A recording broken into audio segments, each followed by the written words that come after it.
All right, I've got a couple big announcements for you guys. Number one, PFF's player prop tool is now available on the web for all PFF Plus subscribers. And number two, PFF Plus is 40% off right now. If you use the promo code BLACKFRIDAY, you get all of the same data, grades, and analytics that all 32 NFL teams use, all 136 FBS teams use. As well, you get access to our 2026 NFL mock draft simulator, that world-class player prop tool that can help you nail all of your bets, and of course, the best fantasy football tools on the planet as well. Again, 40% off PFF Plus right now when you use the promo code BLACKFRIDAY. All right, next up, big ACC game. Virginia Tech at Virginia, 7 p.m. Eastern Time on ESPN, the Commonwealth clash between the Hokies and the Cavaliers. Virginia trying to secure a spot in the ACC championship game. Again, mentioned before, the race to the ACC title game in Charlotte is still wide open right now. 6 teams are still alive for that title game. Virginia and one of the next games we're talking about too, SMU. Those 2 teams control their own destiny, though, in that race. Virginia just needs to beat Virginia Tech in order to make it to their first ACC title game in 6 years. If they lose, there is still a path for the Cavaliers to make it, but they would need SMU to lose to Cal. They would need NC State to lose as well to North Carolina, and they would need Syracuse to lose to Boston College as well. So, Virginia fans, if you don't want to watch, we talk about the LSU-Oklahoma game, which might be ugly. If you don't want to watch the ugliest football game of the year in Boston College against Syracuse, win this game against Vatech, and you're going to the ACC title game. Man, Syracuse got a shot to win that? I don't know. As a Syracuse alum, I am not watching that game. I refuse. Oh, I'm sure. That's a disgusting football game.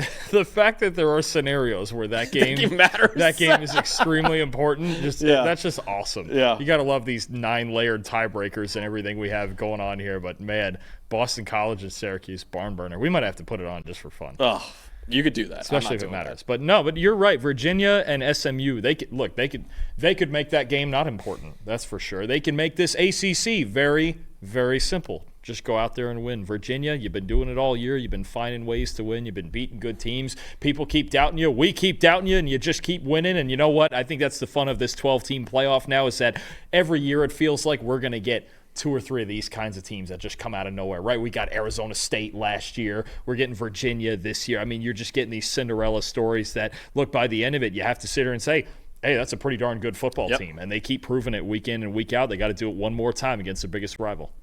All right, Dalton, you have the Virginia offense in this game against the Hokies. What should we know on that side of the ball? I think you're getting into a trench matchup here, Max. I think you're talking about Brady Wilson and Noah Josie in this Virginia offensive line needing to protect Chandler Morris. We've talked a lot about how one of the big factors for Virginia has been Chandler Morris's play under pressure, when he's been good under pressure and not under pressure too often. Virginia's offense has looked really good. Obviously, you've got Jamari Taylor in the run game, but Chandler Morris has been really good in the passing game. That's your big concern with Virginia Tech, a team that is top 40 in both pass rush grade and pass rush win rate. Ben Bell, Kamari Copeland on the inside is a really good pass rusher. If you talked about this last week when we had Miami, Virginia Tech. If you have enough time to get into this Virginia Tech secondary, you're going to be fine because they don't cover very well at all. But you have to be able to protect Chandler Morris in this game. Obviously, put yourself in good down and distance situations with Taylor and the run game. Morris can scramble a little bit, but you don't want that pressure rate being up in the 40s, right? If you can hold that to 35 and under against this Virginia Tech team, really like his chances to succeed in the passing game against the Hokies secondary that we saw it last week against Miami has struggled all season. That's what I'm looking at. Virginia's offensive line controlling Virginia Tech's defensive line. If they can do that at a pretty steady rate, I really like Virginia's chances to score a lot of points in this game. Yeah, I have Virginia Tech in this one. They got to establish a run in this game. They have a chance at pulling off the upset here because Virginia Tech's passing game is only 119th in the country in terms of EPA per pass this year. But Virginia Tech, 119th in EPA per pass, they're 10th in EPA per run. This year, Kyron Drones, their quarterback, is third among all Power 4 quarterbacks with 774 rushing yards this year. Marcellus Hawkins, their running back, is tied for 8th among all running backs in the Power 4 with an 89.7 rushing grade, and his teammate Terrion Stewart, also at running back, is 4th in the Power 4 with 5.1 yards after contact per carry. Virginia has done a good job at stopping the run this year, only allowing 4.2 yards per carry, which is 24th in the country. They're even better at not allowing yards after contact. They're 16th in the country with 2.7 yards after contact per carry allowed, and only one quarterback this year, Florida State's Tommy Castellanos, has even rushed for 60 yards on Virginia's defense this year. If Virginia could play that well in run defense against Virginia Tech, their defense will have a massive, massive advantage over Virginia Tech because, like I said before, Virginia Tech needs to run the ball to have any sort of offensive success. Their passing game has been one of the worst in college football this year. Absolutely. Second-level defenders making open field tackles against really dynamic runners like Drones, like Hawkins, like Stewart. You're talking about Cam Robinson at linebacker, Devin Neal at safety, guys like that, Ethan Minter at safety as well. You have to prevent yards after contact. This offensive line for Virginia Tech is not great. It's not a great run-blocking unit. It's certainly not a good pass-blocking unit either, but those are dangerous runners who break a lot of tackles. They're among the national leaders in tackles broken this year. And you mentioned the yards after contact. I think that really is the biggest stat here. If you can tackle these guys within that 5-6 yard range in the run game, force them into third downs, force them into obvious passing situations, you're at a huge advantage. I think those on both sides of the ball, Virginia has a massive advantage, as Miami did last week when it comes to passing and stopping the pass. Virginia Tech's passing game at this point is, I don't want to call it non-existent, but it's pretty close. Yeah. Kyron Jones only has 2 games this year with at least a 70 passing grade, and one of them was against Wofford. So, I mean, you're looking at a team that if you stop the run on early downs,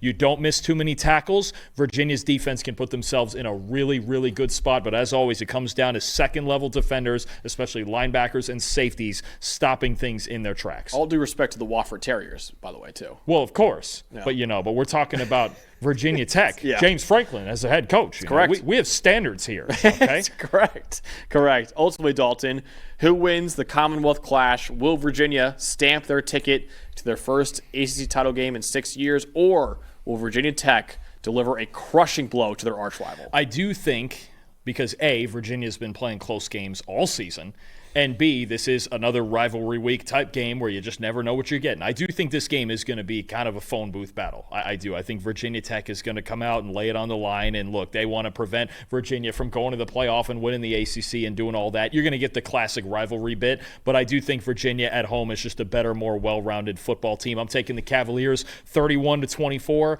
Step one here in the ACC title game, getting there with a Virginia win. We'll talk about SMU maybe getting there in a little bit and making this thing real simple, but I'm taking Virginia in this game by a touchdown. I am taking them by more than that. I have it 35-17. Oh, you're just going with it. I think Virginia finally is going to get that blow up the fans have been waiting for. You got some of these where you're just ignoring rivalry week. I know. I have a little bit. I'm nervous about this kind of intangible element with some of these. You're taking Ohio State 2 touchdowns and Virginia by 3 scores, and I think you had the Oregon game wider spread than I did. Yeah, I think it was. Yeah. Man, and Ole Miss, too. You're just going for it. You're just like, no, the better teams are winning these games. I am. Okay, all right. I'm taking Virginia 35-17 over Virginia Tech. I think the Cavaliers' defense will slow down that run game enough, which will, like I said before, completely stall the Virginia Tech offense. And I think Chandler Morris and Virginia's receivers will take advantage of what's been one of the worst secondaries in college football this year. Cavaliers win this game at home and punch their ticket